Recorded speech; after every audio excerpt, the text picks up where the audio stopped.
Vamos a leer los primeros 6 versículos.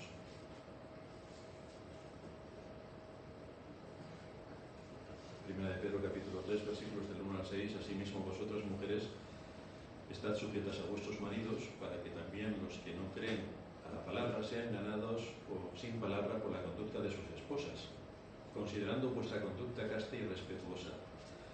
Vuestro atavío no sea el externo de peinados ostentosos, de adornos de oro o de vestidos lujosos, sino el interno, el del corazón, en el incorruptible ornato de un espíritu afable y apacible, que es de grande estima delante de Dios.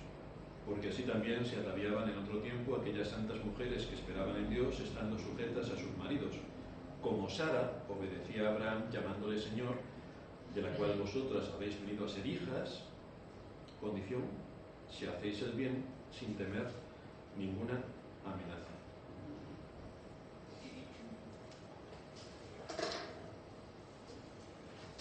En nuestra serie sobre la doctrina del ser humano estamos estudiando los caracteres distintivos que tenemos los cristianos. El primer carácter distintivo es que nosotros creemos la palabra de Dios con todo lo que allí se nos narra como verdadera y absoluta, infalible e inerrante. Por lo tanto, asumimos como verdadera todo lo que tiene que ver con las Escrituras. Esto nos muestra que Dios es el creador de todas las cosas, Dios es el sustentador del universo. Esto lo creemos porque es la palabra de Dios quien lo dice y nosotros no tenemos la menor intención de dudar de cuál es el propósito, el objetivo y lo que Dios hizo cuando creó todas las cosas. De manera que siendo Dios el creador y sustentador del universo, esto le da un papel protagonista y decisivo en todo cuanto se deriva de lo que es Dios como Dios. Con lo cual Dios tiene toda la potestad de legislar también. Por eso nos ha dejado sus leyes, los 10 mandamientos. Y Dios tiene la potestad de ejecutar a aquellos que transgreden sus mandamientos. Y de hecho, Dios ejecuta sus juicios sin ningún problema. Hemos estado viendo que mientras todo cuanto ocurre, todo cuanto nos rodea, ha sido creado por Dios, esto se llevó a cabo mediante su palabra. Es un acto creativo por el que Dios creó todas las cosas por medio de su palabra y entre todo lo que creó, creó al hombre. Al hombre no solamente lo creó por medio de su palabra, que es con lo que creó todas las cosas. Él habló y fue hecho, sino que al hombre también lo moldeó con sus manos. De manera que le imprimió su imagen y su semejanza, algo que no hizo con el resto de los seres vivos. Esto nos muestra que el ser humano es completamente distinto al resto de las criaturas que fueron creadas en el principio. Nos dice Génesis 1:27 que creó Dios al hombre a imagen de Dios lo creó. ¿Y cómo creó Dios al hombre? Varón y hembra. De manera que el ser humano, como raza, está compuesto por varón y hembra, pero el varón y la hembra fueron hechos a imagen y a semejanza de Dios. A imagen y a semejanza de Dios. No está uno por encima de otro. Fueron hechos ambos a imagen y semejanza de Dios.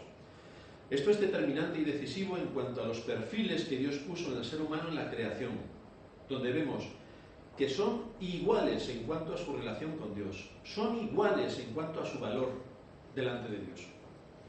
Luego el Señor define el papel de uno y de otro en cuanto a su actividad en el mundo que Él ha creado con los seres que Él ha creado. Ya que Dios es el creador, tiene todo el poder y la potestad en su soberanía de definir qué papel cumple cada cual. De manera que establece un papel para el hombre y establece un papel distinto para la mujer, la cual es creada en segundo lugar, no porque sea menos importante, sino porque va a cumplir una función, la de ser ayuda idónea para el hombre. Así que el papel asignado a la mujer en la creación no tiene nada que ver con que sea más que el hombre, ni tiene que ver con que sea menos del hombre. Tiene que ver con el ejercicio de una función que debe realizar en el mundo, no con el valor que tiene como ser humano. Esto, si no lo tenemos claro, empezaremos aquí a irnos con las feminazis y a decir barbaridades. Hay que tener claro cuál es el concepto que Dios nos muestra en su palabra. Sin embargo, a causa de la caída, el mundo y las criaturas que lo componen se han visto completamente alteradas. El ser humano ha quedado contaminado y corrompido, igual que la naturaleza. Su constitución física ha sido genéticamente contaminada. Por eso tenemos enfermedades, por eso nos salen arrugas y por eso nos morimos. La naturaleza genética del ser humano quedó corrompida, por eso nos morimos. No solamente afectó a la naturaleza del ser humano a nivel físico, sino que también afectó a la naturaleza del ser humano espiritualmente. Y es que el día que Adán pecó, murió.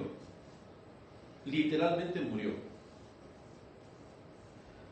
De manera que si la palabra de Dios no es predicada y el Espíritu Santo utiliza esa palabra para aplicarla al corazón y resucita de la muerte al que está muerto, no hay nada que el ser humano pueda hacer para presentarse delante de Dios como que soy muy bueno, porque Él está muerto. Le pasa igual que a Lázaro. Lázaro no podía decidir si quería resucitar. Fue alguien desde fuera, el Dios que creó todas las cosas, que le dijo, Lázaro, ven fuera, y Lázaro vino. Pero Lázaro no tenía ningún poder en sí mismo para resucitar. Y eso es lo que le pasa a todo pecador. No tiene ningún poder en sí mismo el pecador para resucitar y para decir, yo elijo a Dios. No, lo único que puede decir es que está muerto. Y como está muerto, ahí se acabó toda su historia.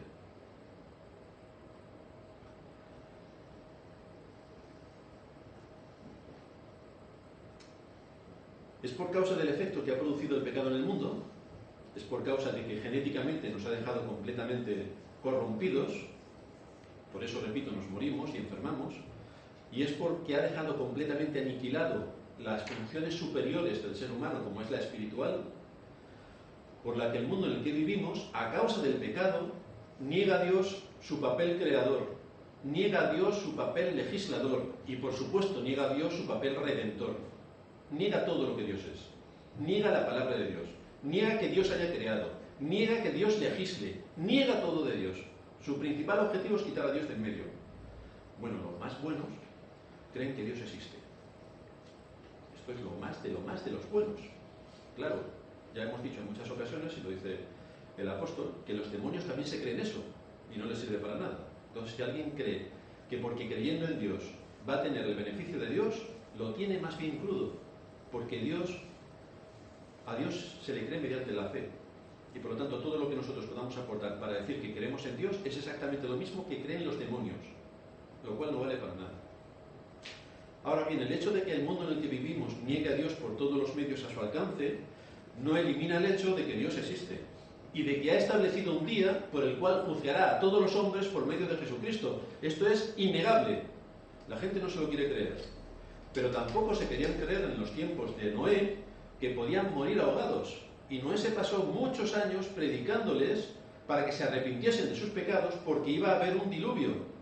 El asunto es que como ellos jamás habían visto llover, porque en aquel tiempo no llovía, sino que subía un vapor de agua de la tierra y regaba la tierra, como el arca estaba siendo construida en Mesopotamia y allí no había un mar donde hacerla flotar, sino que estaba en medio de un páramo desértico, ¿quién se iba a creer lo que decía Noé? Pero las cataratas de los cielos fueron abiertas. Y todos aquellos que se rieron de Noé, que se mofaron de Noé y que les tuvieron por loco, murieron ahogados.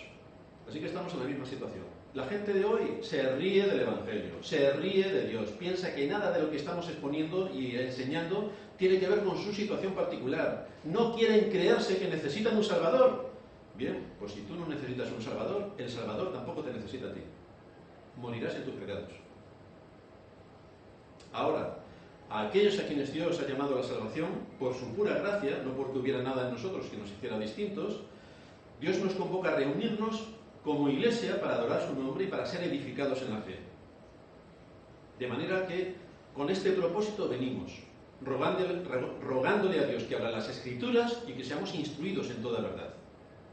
De hecho, el término iglesia significa los que han sido apartados. Nosotros nos reunimos como iglesia, los que han sido apartados del resto del mundo. Nos gustaría que hubiese 500.000, pero es que el Señor no llama a las multitudes, llama a los pequeños. Por lo tanto, somos pocos los que nos reunimos, no nos importa en absoluto. El Señor ya oró diciendo, cuando 2 o 3 se reúnan en mi nombre, allí estoy yo. Qué gran alegría tenemos porque somos más de 2 o 3. Por lo tanto, no nos debe importar cuánto nos reunimos, nos debe importar cuál es nuestro corazón cuando venimos a adorar. Nos debe importar que adoramos al Dios que creó los cielos y la tierra y que en este día somos convocados para exponernos a la enseñanza que nos lleva a conocer más aún lo que Dios en su propósito eterno tuvo para este mundo. El entender y asumir la veracidad de Dios en cuanto a su papel creador, legislador y redentor tiene consecuencias para nuestra vida. No es igual que nosotros creamos que Dios no existe, respecto a que creamos que existe y que su palabra es la que ha dejado para nosotros. Esto cambia radicalmente nuestro concepto del mundo en el que vivimos. De entrada, como Iglesia de Dios, estamos generalmente en el polo opuesto de todo cuanto piensa el mundo a todos los niveles, políticos, sociales, económicos, estamos en las antípodas. Y esto condiciona, por tanto, nuestra forma de vida, condiciona nuestras decisiones y condiciona nuestros hechos. Vivimos en el mundo, pero no somos del mundo. Estamos en territorio hostil, estamos en territorio del enemigo y no debemos olvidar que somos extranjeros y peregrinos. Que no se te olvide, que este no es tu hogar, este no es tu país, esta no es tu nación. Nuestra nación está en otro sitio, por lo tanto estamos de paso. Como estamos de paso, todo lo que tengas que hacer, hazlo con esa mentalidad. Estoy de paso. Si lo haces con esa mentalidad, no amarás el mundo ni las cosas del mundo, porque el que ama el mundo, el amor del Padre no está en él. Así que, si el mundo no es nuestro hogar, tenemos que pensar de una manera distinta como piensa la gente del mundo. No podemos hablar como el mundo. No podemos utilizar la terminología blasfema del mundo. No podemos. No podemos vestir como el mundo. Ya sabemos cómo viste el mundo. La semana pasada estábamos viendo cómo visten los que se van a la playa y los que se van a la piscina. Pero tú eres creyente. Tú no puedes vestir igual que el mundo. ¿O sí? No podemos tener compañías como las que tiene el mundo. ¿Cuáles son las compañías del mundo? Con esas mismas compañías quieres ir tú. No podemos tener la amistad con la gente que tiene el mundo, ni asumir como buenas las costumbres del mundo, ni sus modas de pensamiento, ni por supuesto sus intereses. Con lo cual, el hecho de que Dios sea el creador, el legislador y el redentor, en mí me dice muchas cosas de cómo tengo que vivir y enfocar el mundo en el que me desenvuelvo desde otra perspectiva completamente distinta a si no fuera cristiano. Esto supone que si alguno llamándose cristiano no tiene ningún problema con su vida en el mundo, ninguno, vive tan tranquilo, sigue sus modas de pensamiento, porque le evita muchos problemas, te dejas arrastrar por la corriente y no tienes ningún problema. Menosprecia la palabra de Dios porque no le afecta a su corazón, con lo cual si no le afecta es un menosprecio absoluto. No está en contra, simplemente ni la escucha. Todo esto lo que significa realmente es que no es consecuente en la práctica con lo que supone aplicar a su vida y a sus circunstancias concretas las enseñanzas de las Escrituras. Por lo tanto, si no aplica a sus situaciones concretas las enseñanzas de las Escrituras, debe cuestionarse bastantes cosas acerca de su fe. No sea que, presuponiendo que esté entre los elegidos, resulte, porque sus hechos así lo evidencian, que está entre los que van camino al infierno. Porque el ser buena persona no te salva. Te salva la fe en Cristo. O mejor dicho, la fe de Cristo. Esa es la que te salva. El ser un legalista, el ser un escrupuloso cumplidor de los aspectos externos de la religión, sin que haya un corazón enseñable que tiemble delante de la palabra de Dios y la coja como suya y la aplique a su corazón, el que uno no tome las decisiones correctas, el que actúe según sus intereses, lo que evidencia es que está muy lejos de ser llamado hijo de Dios, pero por sus propios hechos lo están demostrando continuamente. De manera que esto nos lleva a dar una advertencia o una admonición severa. Os ruego encarecidamente que analicéis si identificáis el pecado en vuestra vida a través del mensaje de la palabra, si lo conectáis con hechos concretos que precisan corrección, y qué estáis haciendo para salir de esa situación y en qué tiempo lo vais a hacer. Vaya trabajazo que tenemos para hoy. Pues lo tenemos que hacer, porque tenemos que identificar en qué situación estamos. Sea cual sea la empresa en la que estuviéramos trabajando, lo que se hace los lunes por la mañana es hacer un análisis de la situación y ver qué es lo que vamos a hacer, de dónde venimos, cuáles son las estrategias para el mes en el que vamos a entrar y en qué plazo de tiempo vamos a cumplir todo lo que se demanda de nosotros. En cualquier empresa normal se hace. ¿Por qué la Iglesia no? ¿Por qué la Iglesia es, bueno, como todos somos cristianos y somos buenos, ¿para qué nos vamos a someter a un análisis y saber en qué situación nos encontramos. Pues el análisis siempre es necesario porque sé dónde estoy.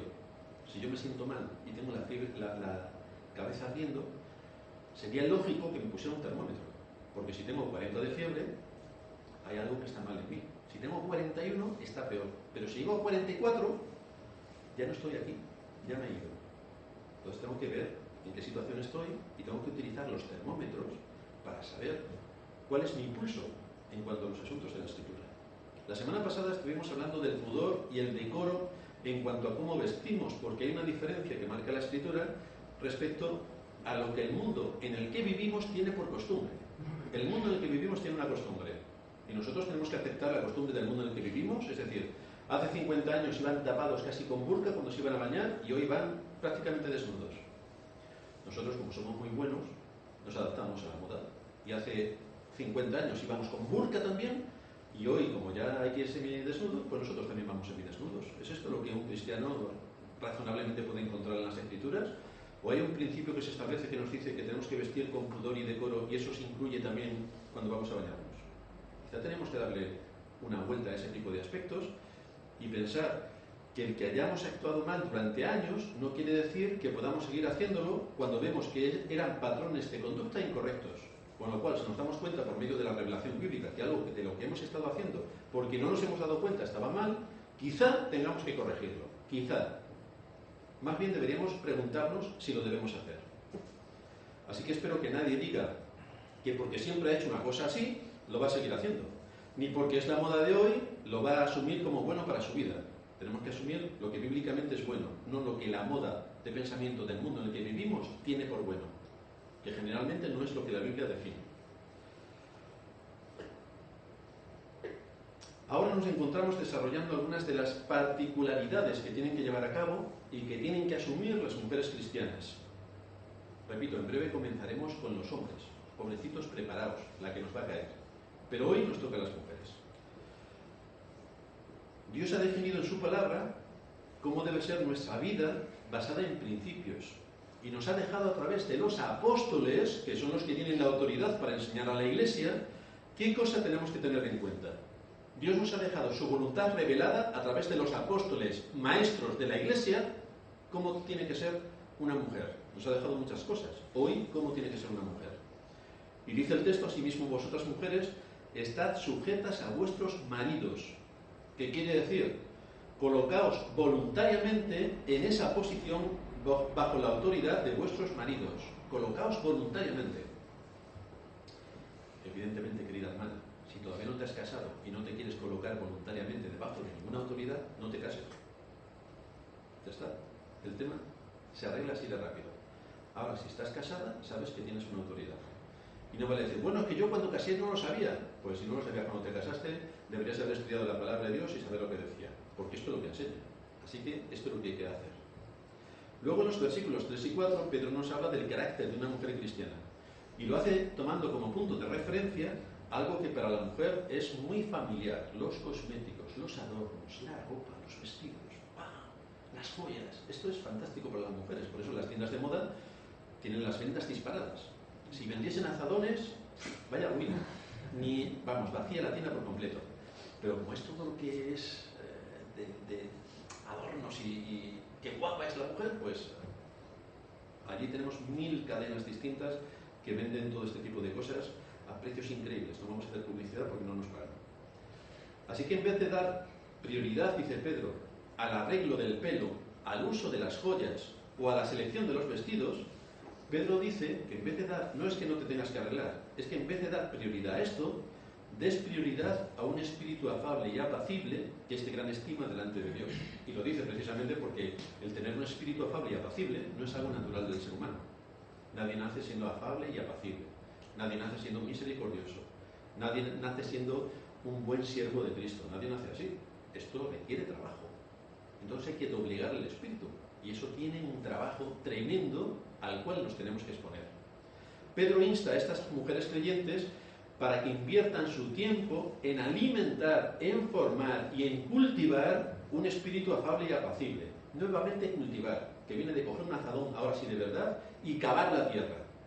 Cultivar significa esforzarse con mucho ahínco en tener un espíritu con estas características. Esto no nos gusta, esto no es un don natural, pero es que hay que trabajarlo.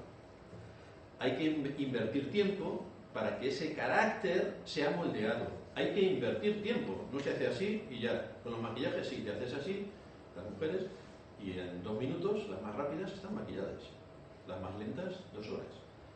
Pero el cultivar un carácter afable y apacible lleva años, hay que cultivarlo, Esto es lo que hace una mujer atractiva. Hay que dar prioridad al espíritu afable, pero sin dejar de vestirse correctamente.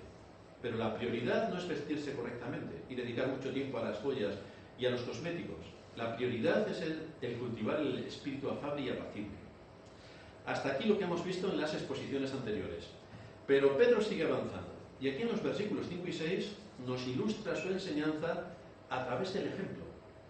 Siempre sabéis que cuando estamos impartiendo una clase o cuando estamos escuchando una clase, se nos exponen distintas disciplinas, distintas doctrinas, distintas premisas, y luego se da el ejemplo. ¿Y esto cómo se aplica? Por ejemplo, y nos muestran un ejemplo. Y lo que está haciendo Pedro es exactamente seguir este método de enseñanza. Ya sabemos cómo tiene que ser una mujer, cómo tiene que cultivar su espíritu afable y apacible, cómo tiene que honrar a su marido. Por ejemplo, dice Pedro, Sara. Por ejemplo, Sara. ¿Cómo son las mujeres que la palabra de Dios presenta como un modelo para las esposas cristianas? ¿Cuál es el modelo de las esposas cristianas? Y esto es lo que Pedro responde en estos 2 versículos. Primero de forma general y luego a través de un ejemplo específico. Sara, esposa de Abraham. Así que vamos a ver en primer lugar cuál es la descripción que Pedro da de estas mujeres que eran cristianas. El versículo 5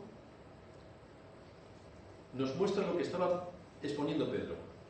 Santas mujeres que esperaban en Dios. Estas son las mujeres cristianas. Santas mujeres que esperaban en Dios. Que nadie piense porque es hombre que está exento de toda la enseñanza que estamos dando hoy. A ver si algunos hombres van a hacer clink, esto fue las mujeres. Yo cierro mis oídos y ya la semana que viene, si me toca a mí, ya escucharé. ¿No? Porque tú también puedes ser un santo hombre que espera en Dios. Por lo tanto, cambia el género y verás que también se puede aplicar a ti.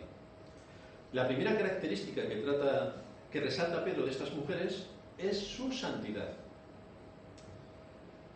Porque no todas las mujeres que aparecen en la historia bíblica son dignas de imitación, sino únicamente las mujeres santas. Allí nos lleva Pedro. Toma el ejemplo de las mujeres santas, que esperaban en Dios. La palabra santidad en la Biblia no se usa para señalar una vida perfecta. No, como es santa, no comete pecado. Además levita, va como a 50 centímetros por encima del suelo y así se mueve. No. Tampoco es la palabra santa lo que los católicos romanos entienden por santo o por santa. Veis que lo comentábamos antes, que las iglesias romanas, cuando tú vas a visitar una iglesia romana, las ves llenas de santos. Claro, todos son imágenes hechas de porcelana, de hierro, de acero, de escayola, de 1000 cosas. La diferencia entre la iglesia romana y nosotros es que los santos estamos aquí, que hablamos y convivimos entre nosotros. Ellos los tienen todo en imágenes, es idolatría absoluta. Y además, para ser santo, tú tienes que hacer un milagro, porque si no, no puedes ser santo. Entonces, solamente son santos aquellos que la Iglesia define o identifica como santos, que además tienen que hacer una aportación de un milagro, porque si no haces un milagro, no eres santo. Te has quedado en el bulbo. La Escritura, por santo, entiende otra cosa. La Escritura entiende otra cosa, y es todo aquello que se ha apartado para un uso divino. Por ejemplo, estaban los vasos del tabernáculo, que eran santos, porque estaban apartados para un uso exclusivo. Luego estaban los vasos del templo, los utensilios del templo, los ropajes de los sacerdotes. Todo eso era santo porque estaba dedicado a un uso exclusivo.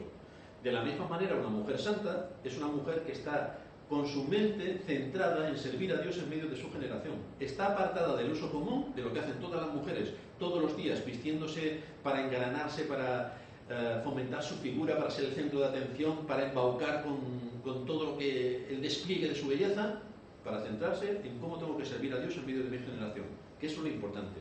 Lo otro no lo puedo olvidar, no puedo ir como una andrajosa, pero lo importante es tener un espíritu afable y apacible. Pedro las describe como mujeres que esperaban en Dios, es decir, eso es importante, que habían depositado su confianza en el Dios Todopoderoso. Mujeres santas que esperaban en Dios. Estas mujeres no confiaban en sus riquezas, que las tenían.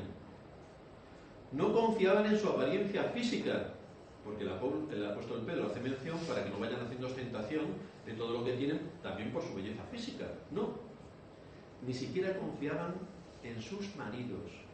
Tampoco. Así que si tú tienes un marido en el que no confías, tú estás en el papel de aquellas mujeres a las que Pedro se está refiriendo. No confiaban ni en sus maridos, pero sí confiaban en Dios. Los verdaderos cristianos se distinguen por su esperanza. Los verdaderos cristianos descansan en Dios, independientemente de las circunstancias adversas que haya a su alrededor. Por lo cual, ¿cómo se ataviaban estas mujeres que tenían sus maridos incrédulos, que les hacían a veces la vida imposible, que querían llevarlas para adorar al César, que es el único digno en aquel tiempo de ser adorado y ante quien tenías que postrarte e inclinarte? ¿Cómo se ataviaban estas mujeres que eran cristianas y que se negaban a dar culto al César y que tenían un esposo incrédulo? Pues el apóstol Pedro les dice que se adornen internamente en el incorruptible ornato de un espíritu afable y apacible, que es de gran estima delante de Dios. De manera que podemos ver una vez más cómo existe una relación entre lo que se cree y la forma en la que nos comportamos. Si tú crees una cosa, actúas de una manera. Si crees otra, actúas de otra manera. Si crees que Dios es el creador, legislador y redentor, actúas de una manera. Si Dios para ti no es nada, actúas de otra. Hay una relación directa.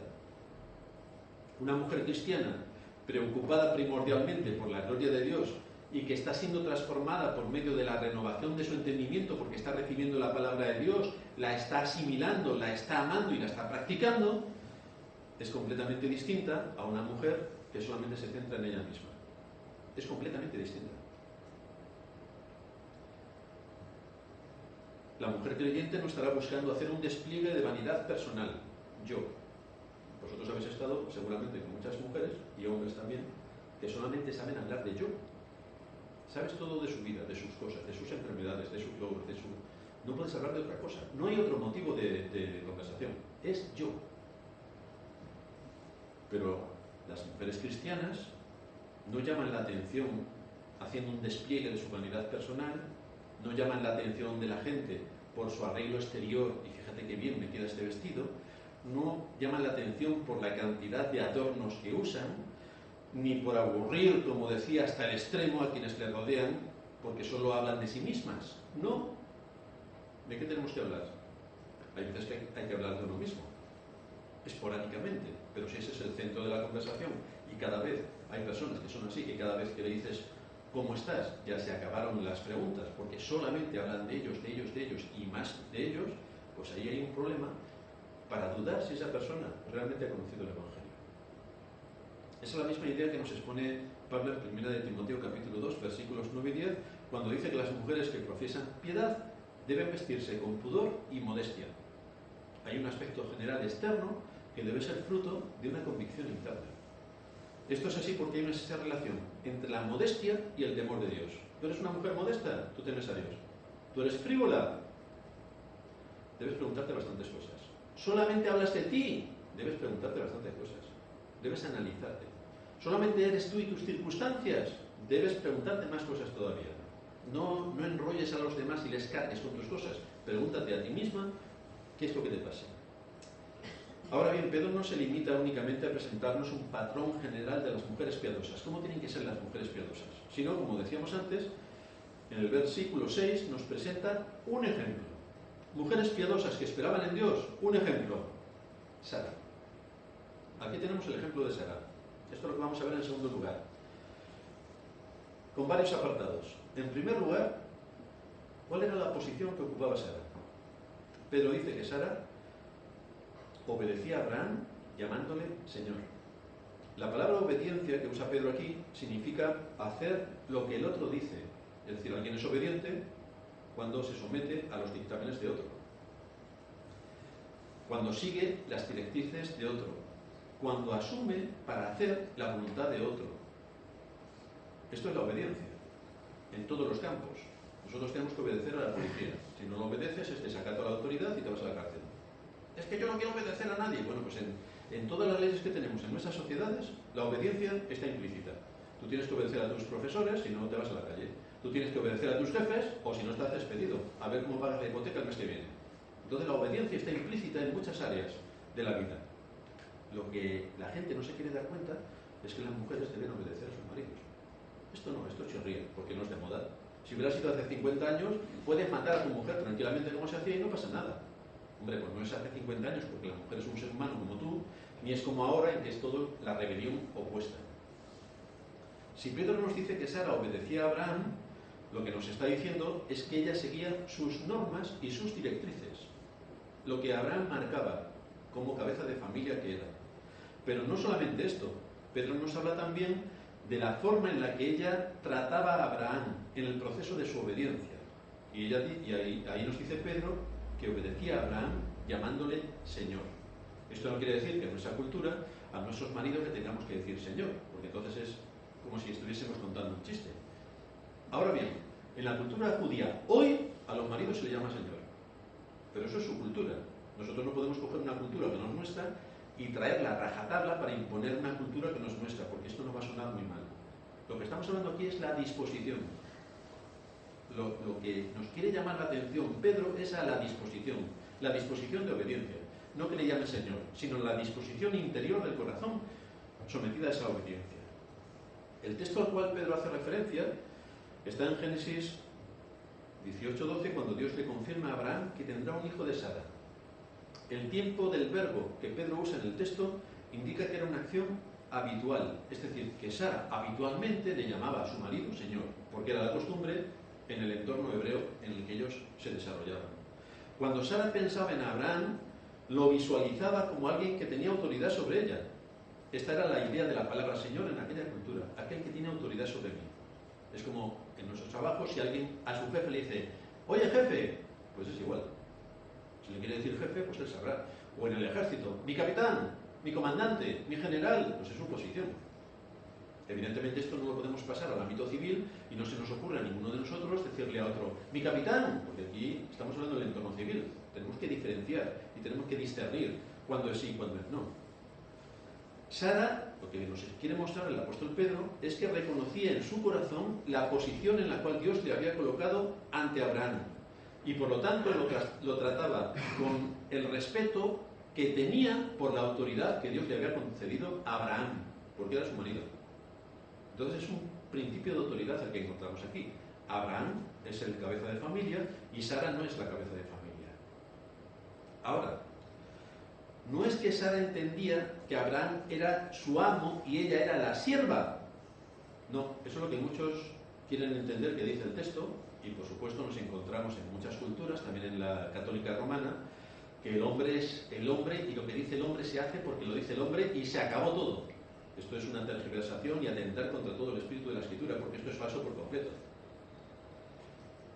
No es que Sara entendía, por tanto, que Abraham era su amo. No. No es que Sara era menos inteligente que Abraham. Tampoco.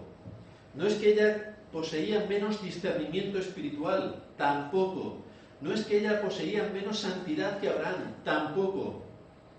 Lo que ella entendía era el rango y la posición de su marido. Ya está. Rango y posición. ¿Cuál es la posición de tu marido y cuál es la tuya? En tu trabajo. ¿Cuál es la posición de tu jefe y cuál es el tuyo? En la iglesia. ¿Cuál es la posición de la oveja y del pastor? ¿Cuál es la posición? Si uno tiene medianamente las cosas claras, sabe cuál es la posición que cada uno ocupa. Por lo tanto, de acuerdo a la posición que cada uno ocupa, tú debes actuar en consecuencia. Si agrupamos entonces todo lo que hemos visto hasta ahora, podemos decir que en un sentido práctico, esta disposición a la obediencia que tenía Sara es una actitud interna de respeto que se ofrece de forma voluntaria a la posición de autoridad de alguien y que se manifiesta en una actitud de obediencia. Así que las que se casan deben saber que tienen que tener voluntariamente esa disposición para someterse voluntariamente a sus esposos. Es una disposición que hay que trabajar. A nadie le gusta obedecer. A nadie. Ni hombres, ni mujeres, ni niños, ni grandes. A nadie. Pero esto es lo que nos muestra la Escritura. Obediencia sin respeto no es someterse con un espíritu enseñable ni al marido, ni a Dios, ni a su palabra. Para que exista la verdadera sumisión a la que nos llama la Escritura, tienen que estar presentes estos dos elementos: respeto y obediencia. Respeto y obediencia. Si tú no respetas a tu marido, no lo obedeces. Y si tú no obedeces a tu marido, no le respetas. Esto, desde luego, puede sacar muchos sarpullidos a muchas mujeres, pero esto es lo que enseña la Escritura. Ahora bien, esto no quiere decir que el esposo tenga derecho a comportarse como un tirano porque es el esposo. Y entonces, como yo soy el esposo, aquí todo el mundo hace lo que yo digo porque lo digo yo. Si ese es el planteamiento, el esposo se equivoca de arriba a abajo. Esta no es la visión que nos presenta la Escritura. Cuando estudiamos la relación de Abraham y Sara, y estudiamos los pasajes bíblicos que nos hablan de los dos, veremos la sensibilidad que Abraham tenía hacia su esposa. Veremos la libertad que había entre ellos para expresar sus opiniones y sus deseos. Podemos ver cómo colaboran entre sí para cumplir sus objetivos. Por lo tanto, no es que uno mande y la otra obedece sin rechistar, sino que hay una complicidad y hay un trabajar en común, y luego hay que tomar decisiones. Y cuando se toman decisiones, hay que ver quién es el que marca, cuando hay distintas opiniones, quién es el que marca por dónde se debe ir. Pero fijaos, en una ocasión Sara le pide a Abraham que saque de la casa a Agar y a Ismael por la animadversión que tenían hacia Isaac, que era el hijo legítimo de Abraham, con Sara, que era su mujer legítima. Y Dios mismo, ante la petición de Sara a Abraham, Dios mismo le ordenó a Abraham que le hiciese caso a Sara. Así que cualquiera te dice, como yo soy el marido, yo aquí soy el que mando, y todo lo que se hace aquí es porque lo digo yo, y se acabó, desde luego no está en sintonía con lo que enseñan las Escrituras, porque tú tienes que escuchar a tu mujer, tienes que ver los argumentos de tu mujer, y tienes que ver si bíblicamente lo que tu mujer te está diciendo es correcto. Fijaos lo que nos dice Génesis 21:12, el texto que leíamos antes en la introducción. Le dijo Dios a Abraham: no te parezca grave a causa del muchacho y de tu sierva, porque Abraham no quería sacarlos de su casa, es que es mi hijo. Estaba comentando antes con una hermana, es que sentimentalmente estoy atados a ellos, porque él es mi hijo, y mi mujer legítima me está diciendo que saque a mi hijo, aunque sea un bastardo, pero que saque a mi hijo de casa junto con la sierva. Entonces, emocionalmente es un choque. Y el Señor le dice: en todo lo que te dijere Sara, oye su voz, porque en Isaac te será llamada descendencia. Es decir, tú eres la cabeza de Sara, pero hay alguien que es cabeza por encima de ti.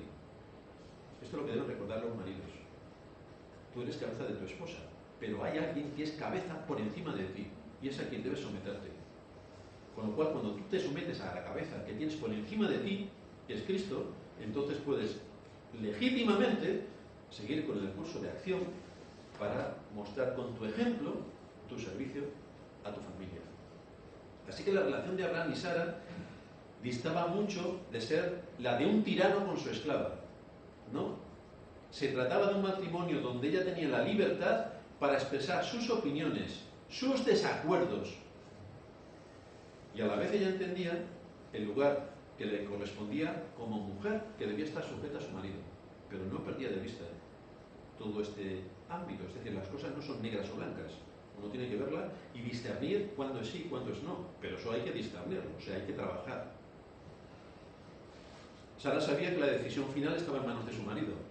Y ese es el ejemplo que Pedro desea que las mujeres creyentes copien, imiten, atiendan. El asunto no es que la mujer se dirija a su esposo llamándole Señor. Señor Antonio, ¿a usted qué le parece? No. Esta palabra no tiene, como ya hemos visto, la misma connotación que tenía en los tiempos bíblicos.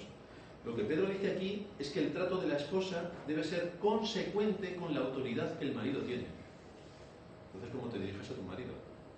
No le tienes que decir de usted. Le tienes que tratar de tú, como en la cultura en la que vivimos se trata. Pero tienes que saber quién es quién. Y tienes que saber quién tiene la autoridad. Eso no quiere decir que te tengas que callar a todo, ni que tengas que cerrar la boca, ni que seas usada como una sierva. Si tú crees que estás siendo usada como una sierva, ya puedes luchar por salir de esa situación. Porque ese no es el papel que te adjudica la Escritura.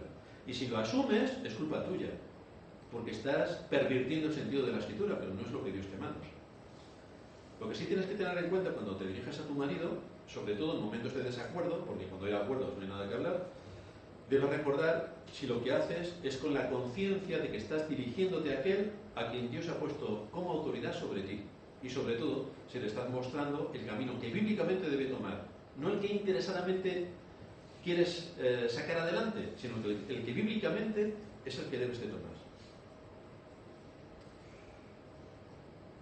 Algunas palabras de advertencia a los maridos, para que no se escapen hoy sin su dosis. Aunque nuestras esposas tienen el deber de someterse a nuestra autoridad, no es menos cierto que nosotros tenemos el deber de hacer el uso de nuestra autoridad con sabiduría y responsabilidad, pensando en todo momento en el bien de nuestra esposa y de nuestros hijos, no en el nuestro. No en el nuestro. Si alguno antepone su bien personal, su interés personal o su comodidad personal por encima de su esposa o de sus hijos, está pervirtiendo completamente el sentido de las Escrituras y está violando la palabra de Dios. Digo esto para que nadie, cuando llegue a su casa hoy, le diga a su mujer: ¿has oído lo que ha dicho el pastor? De ahora en adelante me tienes que llamar Señor, que lo dice la Biblia. Pues se está equivocando por completo. Está siendo un tirano, y esto no es lo que enseña la Biblia. La misma Biblia, que pone la demanda de sumisión sobre la mujer, coloca sobre el hombre la demanda de amarla como Cristo amó a su iglesia. ¿Y cómo amó Cristo a su iglesia? Le dijo: querida iglesia, por ti iría a la luna y te la traería. Como es el dicho este que ya hemos comentado aquí en muchas ocasiones, de ese novio que a la novia le dice: por ti iría a la luna y te traería la luna. Por ti traería las estrellas esta noche y te las pondría a tus pies. Por ti cogería todas las flores del mundo y te las llevaría a tu casa. Postdata: esta noche, si no llueve, iré a verte. Vaya amor que tenía este hombre hacia su novia. Era un amor, desde luego, incalculable. Si no llueve, voy a verte.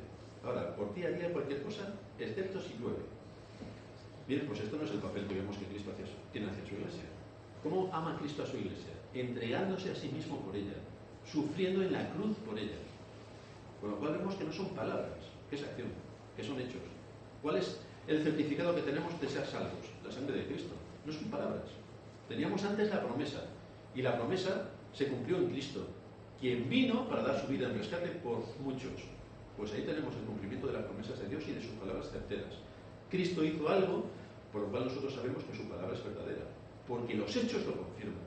Y esto es lo que se espera de todo marido, que ame a su esposa como Cristo ama a su iglesia.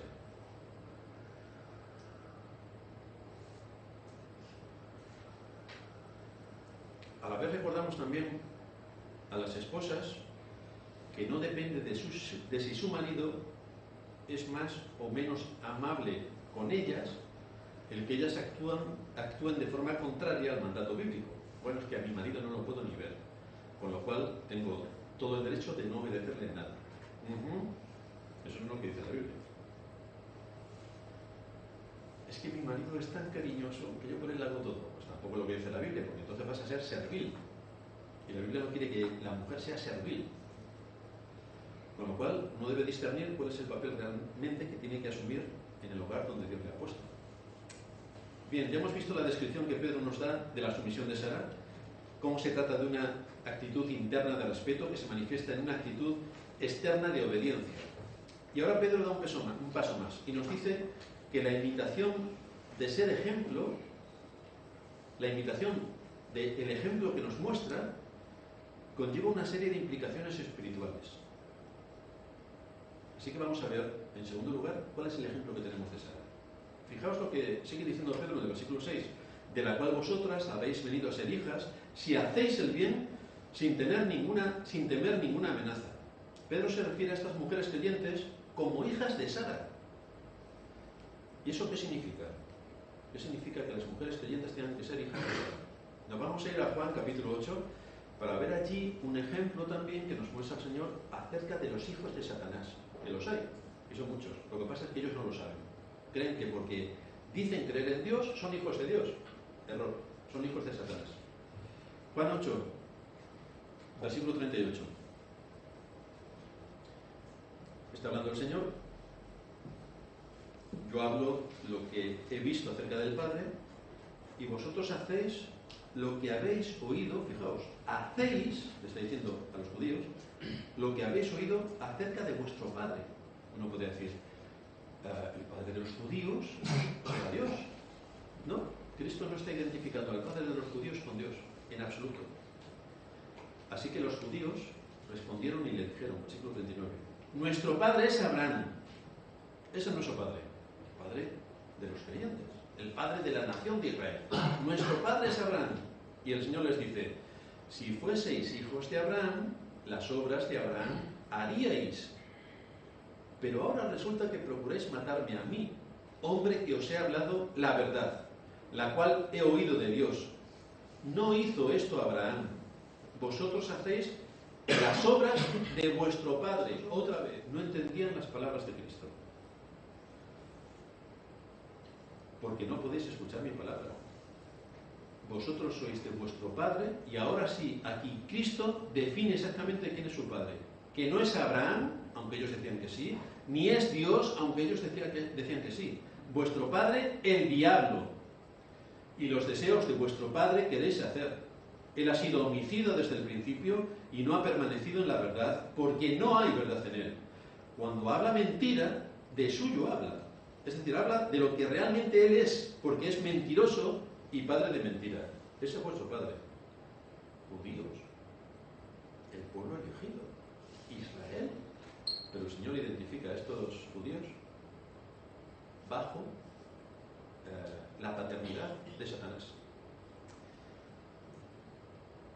Los creyentes tienen la misma fe de Abraham. De hecho, a Abraham se le llama el padre de los creyentes, el padre de la fe. Somos considerados los creyentes hijos de Abraham en ese sentido, en que somos hijos de nuestro padre Abraham, el padre de la fe. Por lo tanto, las mujeres creyentes pueden ser consideradas con todo derecho hijas de Sara. Por ejemplo, en Isaías capítulo 51, versículo 2, allí se identifica también este aspecto. Mirad a Abraham vuestro padre y a Sara que os dio a luz. Si Sara te ha dado a luz, ¿tú qué eres? Su hija. Y a Sara que os dio a luz. Porque cuando no eras más que uno solo, lo llamé. Y lo bendije y lo multipliqué. Así que el ejemplo que aquí nos está mostrando Pedro es acerca de Sara, tu madre. Copia de Abraham, tu padre, copia de Sara, tu madre. Toma como ejemplo a Abraham, tu padre, toma como ejemplo a Sara, tu madre. Como lo natural es que los hijos imiten a sus padres, ¿cómo me habrá salido así el hijo? Mírate al espejo. Seguro que encuentras algo. Como lo natural es que los hijos imiten a sus padres, lo que el Señor está diciendo es que todos aquellos que tienen la fe de Abraham manifiestan la misma disposición a la obediencia que Abraham tuvo. Por eso dice el Señor en el versículo 39, refiriéndose a los judíos, si fueseis hijos de Abraham, las obras de Abraham haríais. Es decir, hay una correlación entre lo que tú crees y lo que haces. Tú eres hijo de Abraham, has nacido de la fe, tienes que evidenciar los hechos naturales de la fe. Si no evidencia los hechos naturales de la fe, tú no eres hijo de Abraham, eres hijo de Satanás. Ahora, decir a alguien en esos días que es hijo de Satanás, ¿a quién se le puede ocurrir esto? Pero, queridos hermanos, las iglesias están llenas de hijos de Satanás. Aparte de los hijos de Satanás que hay en el mundo. Todos dicen, la Iglesia Católica Romana, todos somos hijos de Dios. Falso. Todos somos hijos de Satanás. En su misericordia, Dios nos saca del reino de las tinieblas y nos lleva al suyo. Pero todos somos hijos de Satanás. O hemos sido. Pablo dice que hemos sido hijos de ira, lo mismo que los demás. Y Dios nos sacó. Por lo tanto, no es que todo el mundo sea hijo de Dios. Todo el mundo es hijo de Satanás. Es la acusación que Cristo hace a los judíos. Así que lo mismo podemos decir de las mujeres creyentes. Las hijas de Sara imitan a Sara. Y lo que hacía Sara era obedecer a Abraham. Era someterse a la autoridad de Abraham. ¿Cómo sabemos entonces que una mujer es una verdadera creyente? Pedro responde, de la cual, de ese ejemplo que os he dado, de Sara, de la cual hemos estado hablando, habéis venido a ser hijas si hacéis el bien sin temer ninguna amenaza. Ahora bien, esto puede malinterpretarse. No es que estas mujeres llegaron a ser hijas de Sara por comportarse haciendo el bien, con lo cual, si yo hago el bien, soy cristiano. No es esto lo que está diciendo. Lo que Pedro está diciendo es que el comportarse de ese modo evidencia la causa. Y la causa es que tú eres cristiano. Porque eres cristiano, haces esas cosas. Pero no haces esas cosas para ser cristiano, no. Porque eres cristiano se ve en la vida que tú llevas, en cómo te desarrollas, en cómo te desenvuelves, en tu lenguaje, en tu trato, en tu forma de vestir, en tu espíritu afable y apacible. En todas esas cosas se muestra que eres cristiano.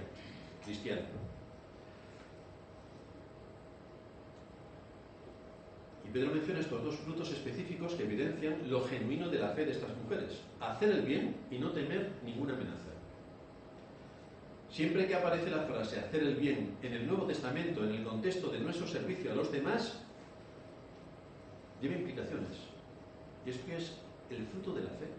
¿Cuál es el propósito en este mundo, aparte de haber sido salvos por Cristo y predicar el Evangelio, sino hacer el bien transmitiendo el Evangelio? Así que la marca que Pedro está presentando aquí como evidencia de una fe genuina es la vida dedicada al servicio a los demás.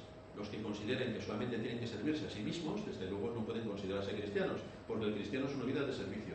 Tienes que servir a los demás, tienes que ayudar a los demás. Otra cosa es no ser servil de los demás, eso es distinto. Y no podemos confundir una cosa con la otra. Pero tenemos que tener una disposición al servicio, a ayudar, a prestar nuestra mano cuando sea necesario. Principalmente en ser ayuda idónea del marido, que es a lo que aquí nos quiere llevar Pedro. Por eso hemos visto cómo Pablo también incide en este hecho en los textos que estudiamos las semanas pasadas. Primer aspecto que deben tener clara estas mujeres, que amen a sus maridos. Y recordamos que en aquel tiempo, y además esto es un mandato bastante firme, en aquel tiempo las parejas no se casaban enamoradas. No, es mi hija con tu hijo. Sí, sí, trato hecho, claro. Y se casaron, se acabó la historia. No, es que no me gusta el chico. Pues está casada. Es que esta mujer es bajita, es que yo mido 2 metros y ella mide 50 centímetros, pues está casado. Es que mi mujer pesa 200 kilos y yo 37, pues está casado. Mandato, que amen a sus maridos. O sea, te esfuerzas por amar a tus maridos. Este es el mandato. Cuanto más hoy, que todas las mujeres supuestamente se casan enamoradas. Pues apúntate. Ama a tu marido. Ama a tu marido. Esta moda de pensamiento de nuestros días, de que la mujer casada debe encontrar su realización personal fuera del hogar, bueno, esto es lo más de lo más. Es que tú no puedes ser una mujer si no trabajas fuera de casa. Es que en casa no hay trabajo. Entonces te vas a aburrir en casa porque no tienes nada que hacer.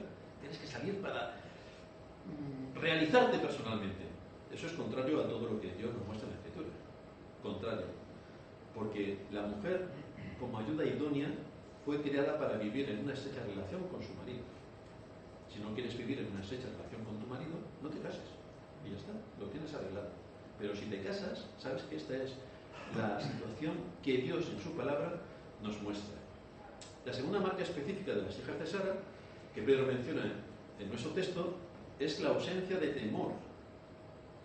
La ausencia de temor. El temor es algo que todos hemos sentido alguna vez, pero que es muy difícil de definir. ¿Temor de qué, con qué, bajo qué parámetros, en qué circunstancias, qué aflige mi corazón, qué valiente soy, qué cobarde? ¿Qué es el temor?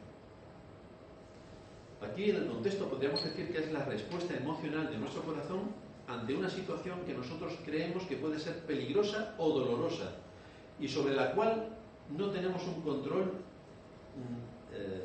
certero. Ese es el temor. Una respuesta emocional de nuestro corazón ante una situación que nosotros creemos que puede ser peligrosa o dolorosa y sobre la cual no tenemos un control certero. Estas mujeres cristianas estaban casadas con hombres incrédulos, adoradores de los césares de la época, idólatras de los césares de la época, ante quienes se tenían que poner de rodillas.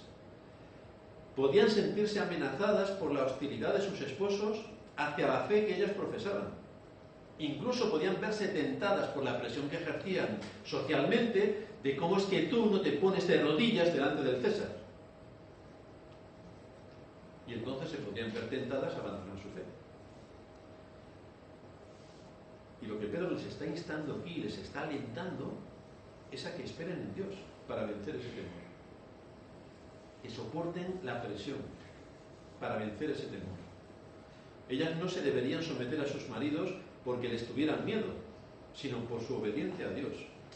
El mismo Dios en el que sus maridos no creían.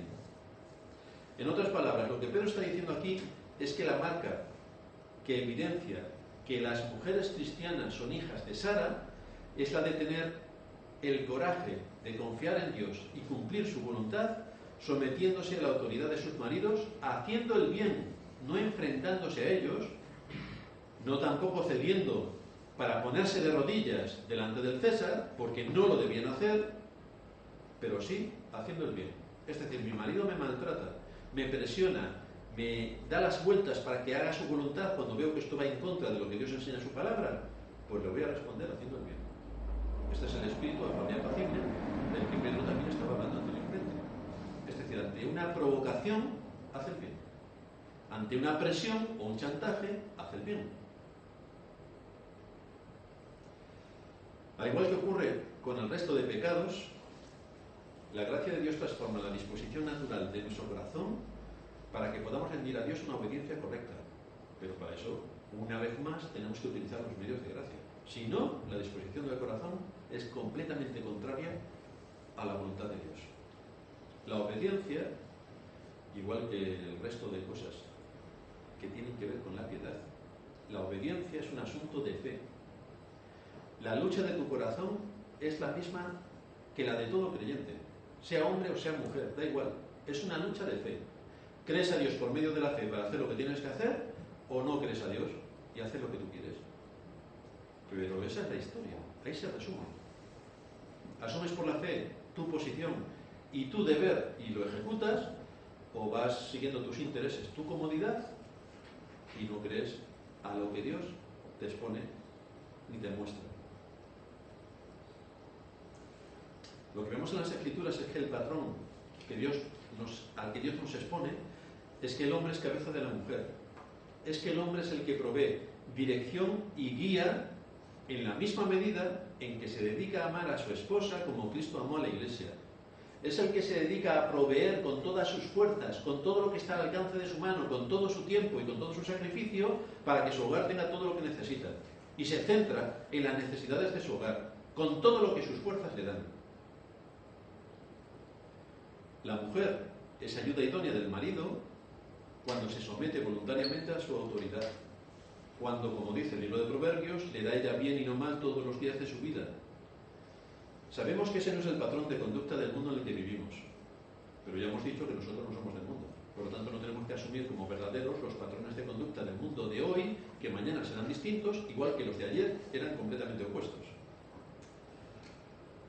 En cuanto a las creyentes solteras, atención, no tenemos aquí muchas, pero quizá nos escuchen a través de internet muchas mujeres solteras.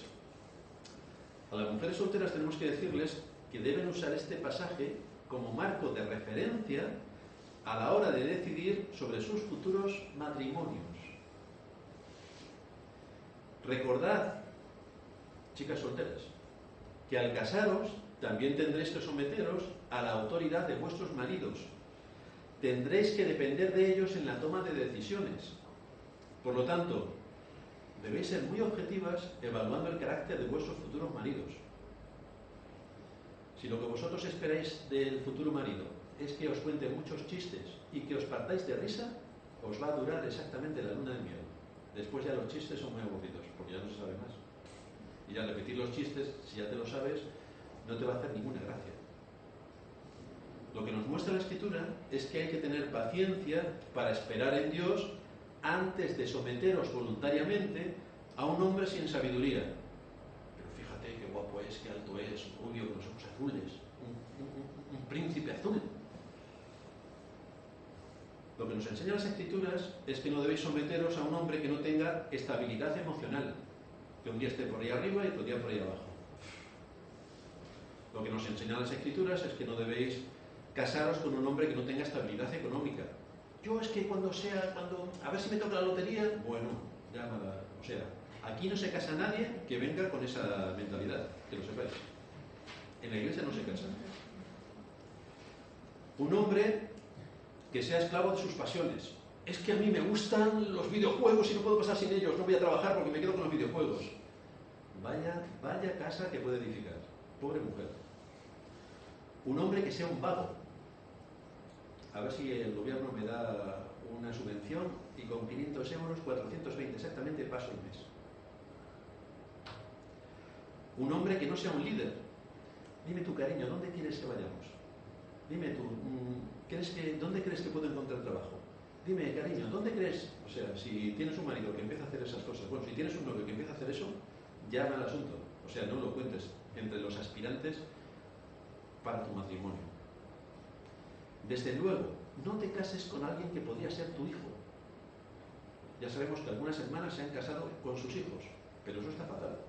Quiero decir que hay una diferencia de edad notable. No te cases con alguien que lleva una diferencia de edad notable a la baja respecto a ti, que eres una mujer. Es decir, si tienes 9 años menos, ni se te pase por la imaginación.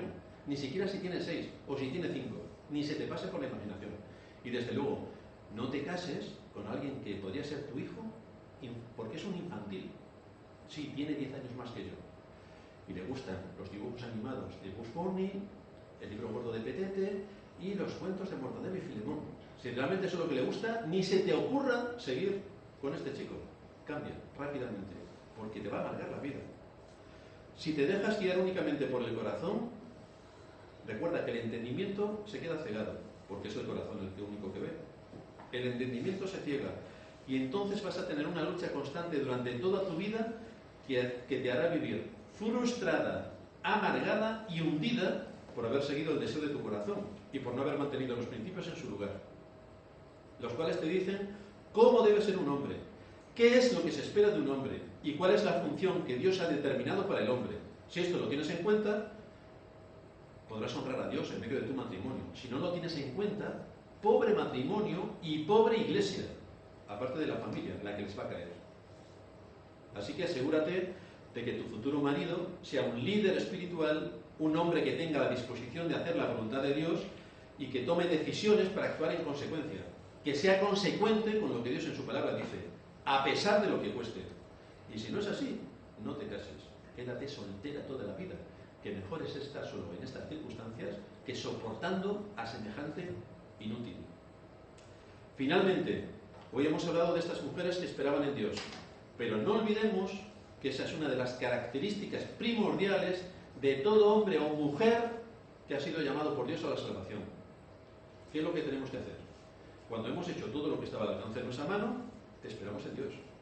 Cuando todo lo que podíamos hacer ha sido hecho, esperamos a Dios, en Dios. Pero tenemos que hacer lo que lícitamente Dios nos muestra en su palabra. No hacer triquiñuelas y luego esperar en Dios para que me bendiga. No, lo que lícitamente Dios me dice en su palabra.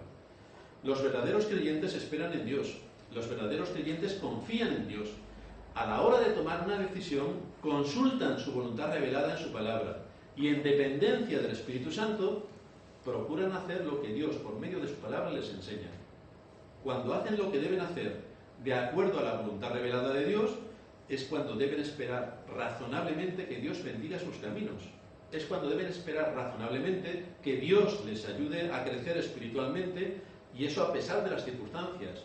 Y es cuando todos seremos útiles al reino de Cristo para el bien de nuestra generación. Así que esta es la enseñanza que esta mañana nos trae el apóstol Pedro de algunos aspectos importantes que tenemos que tener las mujeres en cuanto a su papel y posición y los hombres en lo que nos toca de acuerdo a nuestra responsabilidad. Vamos a terminar en oración.